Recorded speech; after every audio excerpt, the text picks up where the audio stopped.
Geno, where's this Maryland team compared to the team that swinging back material? Yeah. I thought playing here was going to be, obviously extremely difficult because of, the way they play. They're just they're so aggressive and they're so athletic, and they just come in waves. They just keep coming at you, coming at you, coming at you. So yeah, the environment, and they're playing the #1 team in the country, and so everything that happened, except us getting up 19, I expected that. I expected it to be that kind of game. I didn't think we'd get to 19. And when we're at 19, all I kept thinking about is, man, I got a feeling it's going to be 2. And as the fouls kept piling up, I just, I was really worried, but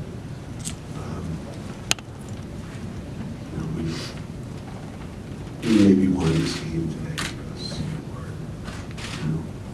in some ways, it's Connecticut, and they're used to making some of the plays that they made tonight. When we needed a shot, they got one. When we needed a stop, they got one. When we needed a play to be made, we got one. And it came from different spots a lot, and we needed every one of them. So this, obviously the Notre Dame win's a big win because it's at Notre Dame, and we played them so many times. But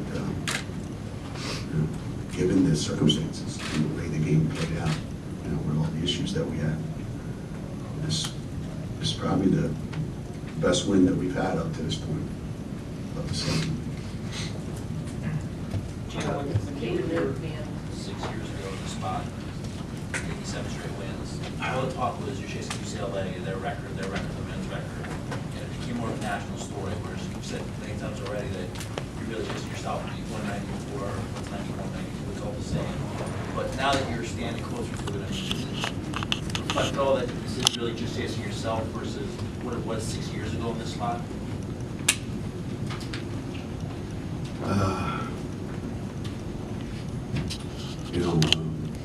When the season began, somebody asked me, why did you set the schedule the way it is? You're going to kill your streak. I'm like, what's the streak got to do with anything that we're doing? Really? I mean, it's like when no offense to anybody in the votes, but it's like when the polls come out and they go, "You're #1. How's it feel?" Like what? It's nice and all that, but that's not the focus of what we're trying to do. So when we went through it last time, it was exciting, it was fun, everybody kept talking about it all the time.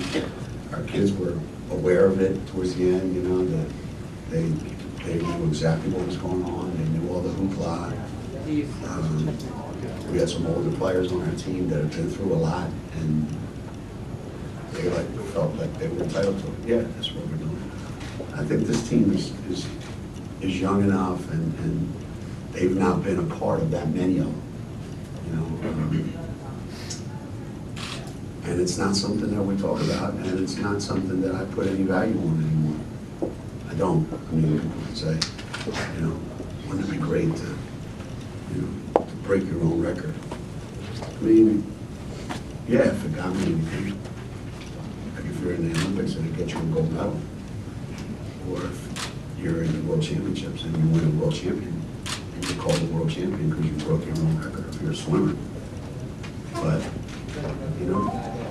if it were to ever happen, I don't know that will have any significance in my life whatsoever, if it were to happen. Coach Auriemma, you mentioned about the environment here at the building site. Talk about what that environment was like. Was this one of the toughest environments in a true road game you've ever faced in all your years at Connecticut? Yeah, I mean, it's one of them. I think that fact that school's on break, probably it isn't as, you know, it's not like, it could have been, but given how many people were here and the teams that were playing, yeah, these are, unfortunately, these games are few and far between in women's basketball. But it was a fabulous environment, and the crowd was great. You know, we've had, I think sometimes we don't react the way people expect us to react because we've been in these games a lot. And we kind of handle it a little bit differently than maybe sometimes even the home team does, because they're not used to being in this environment. Coach, how sophisticated what did you expect from her coming into the game? Was she your only player on the floor? Yeah, I mean, there's been a lot of stuff running through up in our part of the world, like I'm sure there is in a lot of other places from what I hear. And it just kind of came on suddenly today, and we found out about it right before Warmers. And she, if our athletic trainer, Geno, would say she was not playing tonight, I wouldn't have been surprised based on what I saw, what the situation looked like. But, you know, Lou grew up a lot tonight. That was not easy for her to do what she did. She was pretty spectacular if you think about it, given the circumstances. How impressive was it how efficient to play with the fouls, but at the same time, you needed players to pick it up, you know, whether it was Samuelson or whether it was John or Nurse, they seemed to sense that we needed to go because they were going to have these two kids for all 40 minutes.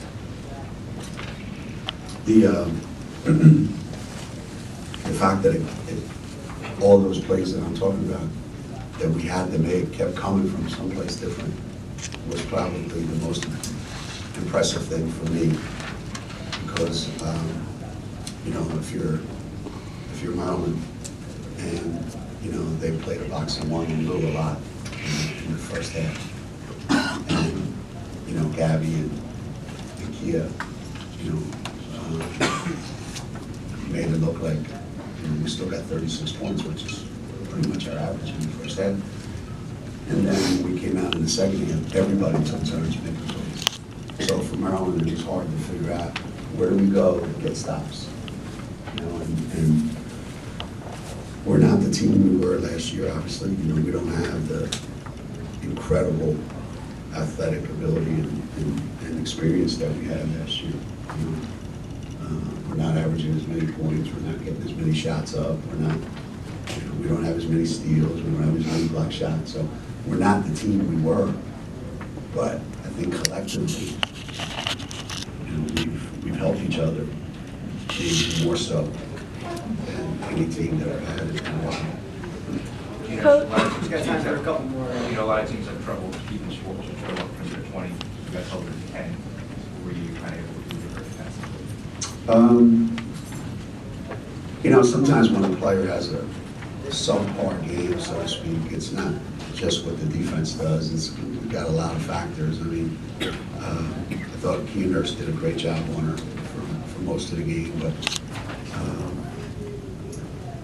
I don't think they went to her as many times as they have in the past, maybe, where she got a lot more opportunities to touch the ball. I think, you know, with her big kid touching the ball a little bit, and Slocum, I thought, played great, you know, so she had the ball a lot in her hands. And, you know, and in some ways, they were much more difficult to play against because they didn't just go, you know, towards